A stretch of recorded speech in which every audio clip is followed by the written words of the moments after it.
I'm here with my good friend and basically the inventor of the venture capital industry by all measures, Chairman Emeritus of Greycroft Partners and founder of Primetime Partners, Alan Patricof. Thank you for being here today. Thanks for inviting me, John. Let's dive right into your new firm, Primetime Partners. You raised a $50 million fund for it. I know what the focus is, but why don't you tell the audience what the focus of Primetime is? Well, Primetime really is taking advantage of one of the biggest white spaces that exists in the investment business. Everybody's been focusing on millennials and people, companies that are giving delivery of food or helping you walk your dog, but no one thinks about the fact that the fastest growing part of the population in the next 20 years for sure will be the over 60 age group, the baby boomers, and they're going to be living longer. They have more money to spend, and there are going to be more of them. The crossover between the under 18 and the over 60 will take place in 2024, 34.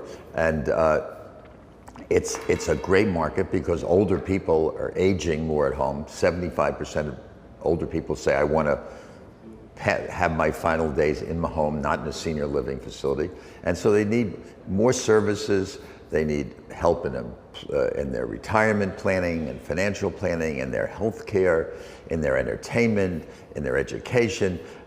They are still very active. As you and I were talking about, playing tennis with someone over 75 who beat you. Yes. Exactly. But that's common. But that may today. say more about my tennis game than his tennis game. And you know, I'm fairly along in years, and I bike ride 20-25 miles on a weekend, and I hike 3 or 4 times a week.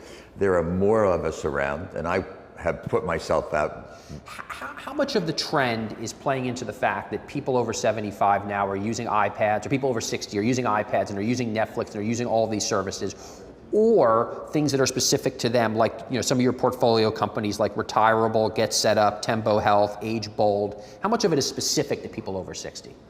Well, the ones you mentioned are really all focused. We are unidimensional in our focus. We focus on the customer who is, we say over 60, it can be 55, 56, but at a later stage in their life, they've had a career and they're doing something else, or they're not doing something else. And Retirable services people in their financial planning for retirement.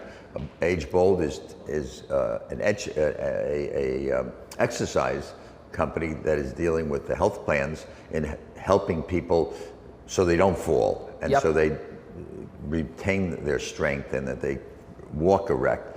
And Tembo is dealing with telemedicine, but only specialty telemedicine for senior living facilities. So everyone is very focused on this particular market. Do the interfaces and the software design, does it need to be different, or are people 60 plus now basically just as adept as my 12 and 13-year-olds? Well, first of all, COVID helped the situation. They were already on their way, but that accelerated the whole process. You can hardly find a person, I say today, over 60 who doesn't know how to correspond with their grandchild over email, or someone who hasn't bought something over Amazon or some alternative service. So I think that COVID helped it, but they were on the way. And keep in mind, there are more and more people aging into this age category who are coming up, like yourself. You're going to get here sooner than you realize.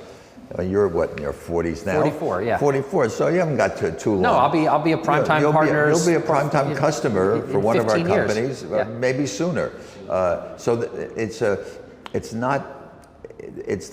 fact is these customers are aiming for a specific customer.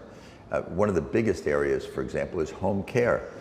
How do you deal with people who are aging at home, who are not well, and who need extra services? They need to be watched once a week. They need to make sure they get their medicine. They need to make sure they're not getting depressed.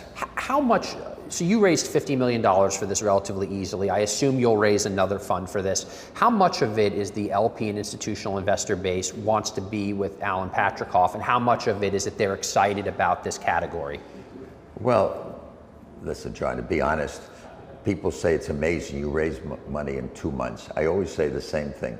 It's 50 years in 2 months. Yeah, right. So being in this business as long as I have, obviously I have a certain degree of people who have confidence in me. But honestly, in this particular area, when I was talking originally about raising this money, and with my partner, Abby Levy, who is half my age. Yes, who I know well, yes. Yeah, who's fabulous and who brings a real compliment to the process. People would say to us the same thing, I get it. All you had to do is tell people we're focusing on older people and helping them and making their life easier and how big the market is, and that reaction is, I get it. So a lot of people have come in. Interestingly, a lot of wives of venture people and hedge fund people that I know who get really excited by it. But we have some very significant investors in this thing. Plus, we have people I necessarily can't mention, but we have some hospital associations. Yep. We have some senior living facility operators who want to be exposed to new technologies, because we do products, services, technologies, media, and experiences for this focused market. So we're diversified in what they do, but they're servicing one customer. Switching gears, one final topic before I let you go. You've seen lots of markets. What do you think of this IPO market right now? Well, I guess my problem is I've seen too many of these markets, and I've never seen one that doesn't have some kind of setback. What's happening in some areas right now has got to end badly. Now, it may be only temporary, but we've been in a euphoric moment. Everybody who's working at Greycroft, everybody who's working, we haven't got that many at Primetime, everyone you probably interview, they've only seen one market in the last 15 years, and it's been almost straight up. The market has cycles. There is irrational exuberance sets in. We're seeing some of it in the IPO market. We're seeing it certainly in private market valuations. Not as much in our area where I'm focused, because it's a nascent market, and it's being formed in we're doing early stage ventures with young people primarily who are starting these companies. So I would say the SPAC market has to be watched carefully, and the IPO market, there's a certain degree of lack of discipline at the moment. On the other hand, there's some great companies that are going public, and they've been gestating for a long time. It's not like 10, 15 years ago when they would go public after 2 years. You always tell me about that, yeah. All right, so we'll have to leave it there. Alan Patricof, always a fount of wisdom. Thank you for being here today, and we'll talk again soon. Thanks for inviting me.